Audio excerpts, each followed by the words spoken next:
Good day, my dear friends, all your children, teachers, and parents. It's a wonderful privilege for me, Wynand, to speak to you again about children with character have identity. And one of the values that we have to live by when we have identity in God is discipline.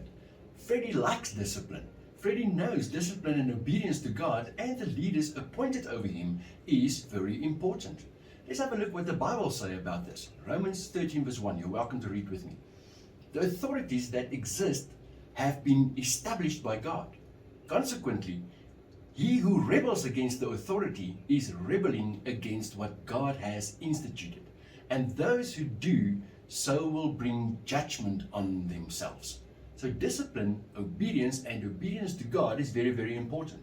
But also important is that obedience to people, teachers, mom and dad, and other leaders appointed over us by God, we must do. Do you see Freddie's big ears? That means that Freddie listens and that he is obedient to the people God appointed over him. So discipline means obedience, and it means we have to listen. If you are disobedient to the people God appointed over you, then you are actually disobedient to God. The leaders are there for us, to help us to achieve the plan for our lives and also for our protection. Let me remind you about the story of Jonah. There's a little bit in this story that will teach us about discipline. God gave Jonah a very important assignment. He had to go and warn the people of Nineveh that he was going to wipe them out if they don't stop sinning. But Jonah did not want to, because the people from Nineveh were the enemies of the Hebrews and a very savage nation. Jonah was scared of them and could not understand why God wanted to save them. God always has a reason when He asks us to do something. And in this case, God wanted to teach Jonah that He loves and cares for all people, no matter how sinful they are, and He did not want anyone to perish. For that reason, He asked Jonah to go and warn them. But Jonah was disobedient at first, and he fled from Nineveh. You do know the story about Jonah, who was swallowed by the big fish. It was because he was disobedient. And that's the story of Jonah about discipline. God wants us to be obedient. Firstly to Him, and then to each other person He appointed over us. That's why there are people like moms and dads and teachers, even policemen, and obviously our leaders here at school. What does the Bible say more about this? Read with me. 1 Corinthians 14 verse 33. For God is not a God of disorder, but of peace. God does not like chaos. He likes order. He likes it when peace prevails.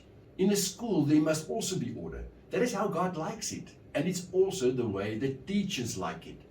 If the whole class speaks simultaneously, does it sound orderly to you? No. One person speaks at a time, and you put your hand up if you want to speak.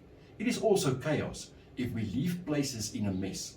And that is why we clean up where we made a mess, so it can look tidy again.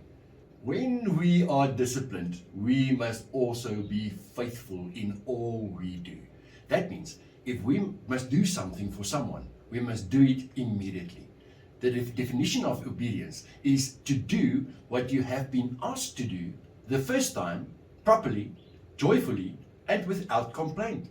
So if anybody asks you something, then you do it immediately, properly, with a smile on your face, and without complaint. Because that is what God expects from us. So discipline, obedience, and order is very, very important. God has great plans for each one of us. And those plans can only happen if we are obedient to Him. He wants to use you. Are you going to be obedient so that He can do that? My friends, that's the story about discipline. Freddie likes it, we must like it, God likes it, our teachers likes it. There must always be order, discipline, obedience, and we must use our ears to listen to the people who are appointed over us. Children with character, who have discipline to pray together, because on our own we will not be able to achieve that. You are welcome to pray with me. Let's close our eyes. Thank you, Father God, that you love us so much, that you have a plan for each one of us. Please help us to be obedient so we can live the plan you have for us. Thank you for leaders you have appointed over us. We know it is to help and protect us. Lead us every day to be obedient to them and to you. We know that you want to help and protect us. In the name of Jesus, amen. My dear friends, it was wonderful for Freddie and myself to spend some time with you today and to talk to you about discipline. I'm looking forward to it next time. Let's close with this song. Until next time, goodbye.